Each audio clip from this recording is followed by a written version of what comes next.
Hello students, phase equilibrium प्रावस्था साम्य part fourth में आज हम एप्लीकेशंस ऑफ फेज रूल और उसके अंतर्गत वन कंपोनेंट सिस्टम के बारे में डिस्कस करेंगे।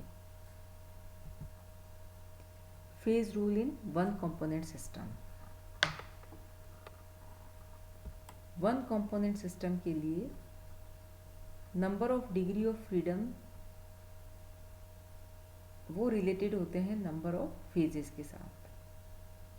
तो जब हम किसी भी वन कंपोनेंट सिस्टम की बात करते हैं तो उसके लिए जो प्रावस्था समीकरण फेज इक्विलिब्रियम होगा वो बराबर होगा F plus P equal to C plus two. तो चूंकि वन कंपोनेंट सिस्टम है तो C की वैल्यू कितनी होगी, 1 होगी। ऐसी स्थिति में F प्लस पी का मान किसके बराबर होगा, 3 के बराबर होगा। अब हम ये जानते हैं कि minimum number of phases in any system must be 1। किसी भी सिस्टम में प्रावस्थाओं की संख्या कम से कम एक तो होगी ही, तभी वो सिस्टम बनता है। तो ऐसी स्थिति में अगर हम यहाँ पर P की वैल्यू मिनिमम 1 सब्स्टिट्यूट करें तो F प्लस 1 इक्वल टू 3, यानी F का मान कितना होगा, 2 के बराबर होगा। तो डिग्री ऑफ फ्रीडम का मान कितना हो जाएगा, 2, यानी maximum number of degree of freedom in one component system is 2। किसी भी वन कंपोनेंट सिस्टम में मिनिमम फेजेस की संख्या 1 होगी। तो यहाँ पर अगर हम डिग्री ऑफ फ्रीडम की वैल्यू कैलकुलेट करते हैं तो वो बराबर आती है 2 के। तो वन कंपोनेंट सिस्टम के लिए मैक्सिमम डिग्री ऑफ फ्रीडम यानी स्वतंत्रता की कोटियों की अधिकतम संख्या 2 होती है, और ये दोनों क्या होंगी, टेम्परेचर और प्रेशर। F का मान कम से कम 0 हो सकता है। अधिकतम तो हमने देखा कितना आता है यहाँ पर 2। मैक्सिमम जब 2 है तो मिनिमम कितना हो सकता है, 0 हो सकता है। तो जब F का मान कम से कम 0 होगा तो अधिकतम प्रावस्थाओं की संख्या 3 से ज़्यादा नहीं हो सकती है। अब चूंकि इस सिस्टम का जो कंपोनेंट है वो 1 है, डिग्री ऑफ फ्रीडम की वैल्यू 2 आती है जो कि टेम्परेचर और प्रेशर है। इसका मतलब कॉन्सेंट्रेशन का तो कोई प्रश्न ही नहीं उठता, यानी यहाँ पर डिग्री ऑफ फ्रीडम की वैल्यू 2 होती है तो केवल टेम्परेचर और प्रेशर ही होगी, सांद्रता नहीं होगी।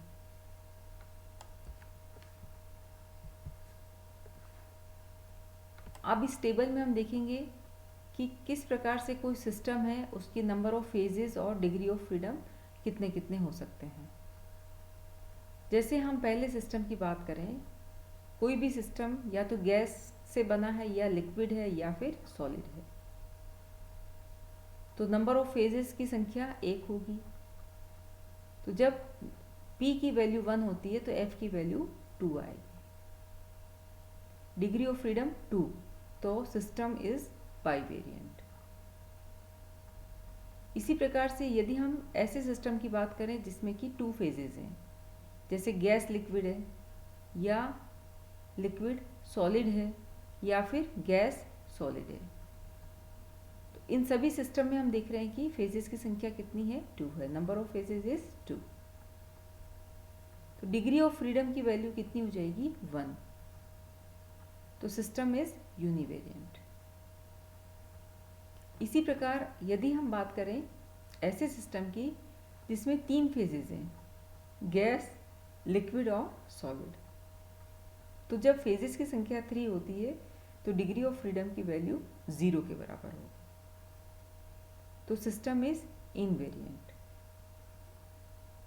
ये सभी हमने बाईवेरिएंट, यूनिवेरिएंट, ट्राईवेरिएंट, इनवेरिएंट, ये सभी सिस्टम्स हमने डिस्कस किए थे पार्ट 3 जो मेरा प्रीवियस लेक्चर था उसके अंतर्गत। तो यहाँ हम ये जानने की कोशिश कर रहे हैं कि वन कंपोनेंट सिस्टम के लिए डिग्री ऑफ फ्रीडम की अधिकतम वैल्यू कितनी आती है, 2 के बराबर आती है, जो क्या है टेम्परेचर और प्रेशर। तो यहाँ पर सांद्रता नहीं आएगी। और जो मिनिमम डिग्री ऑफ फ्रीडम की वैल्यू कितनी है, 0 है।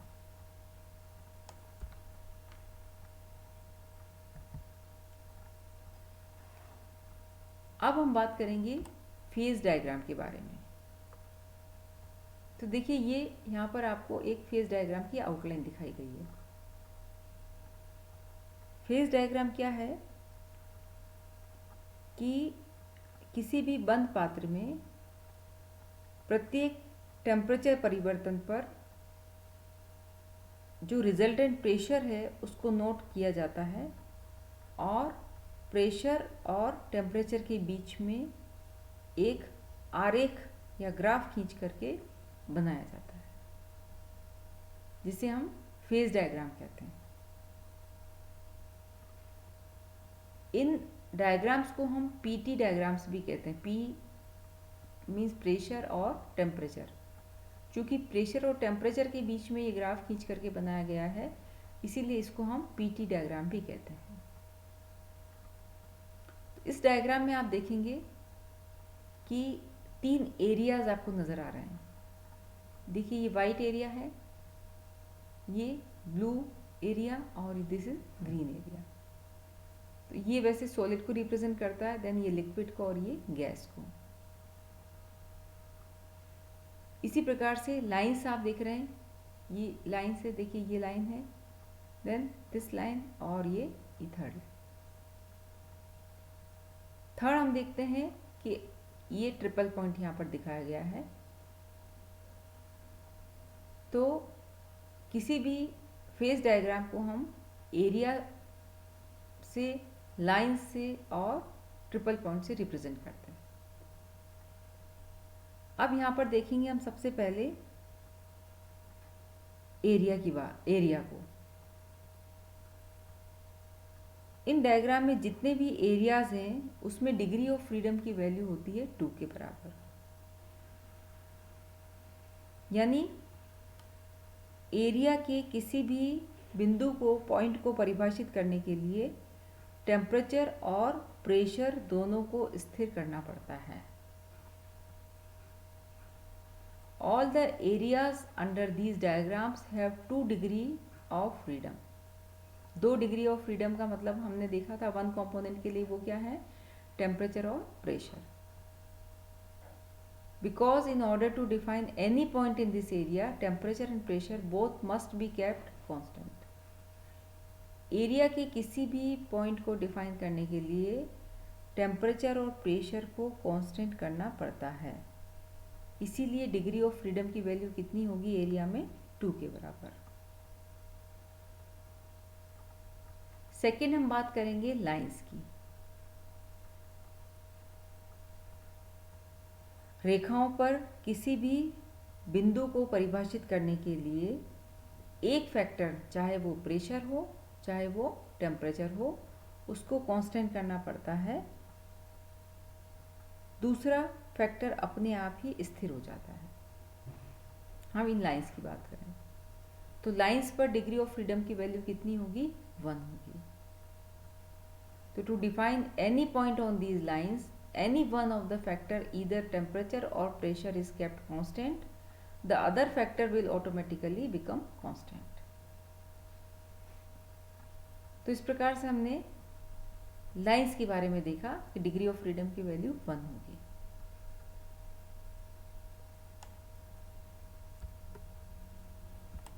थर्ड हम बात करेंगे आरेख के किसी भी बिंदु की जहां तीनों ही फेजेस इक्विलिब्रियम में प्रेजेंट हो, ट्रिपल पॉइंट की।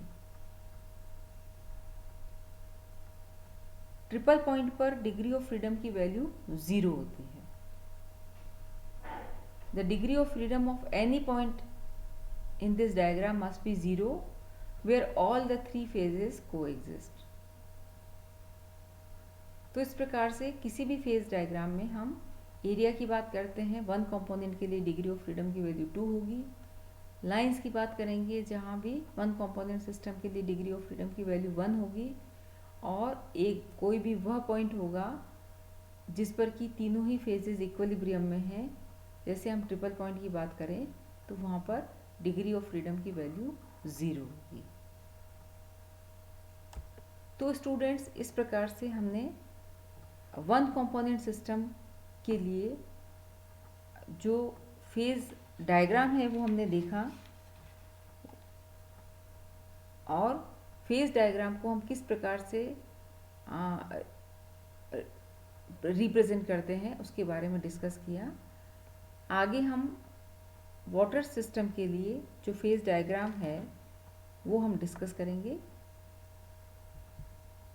Thank you very much.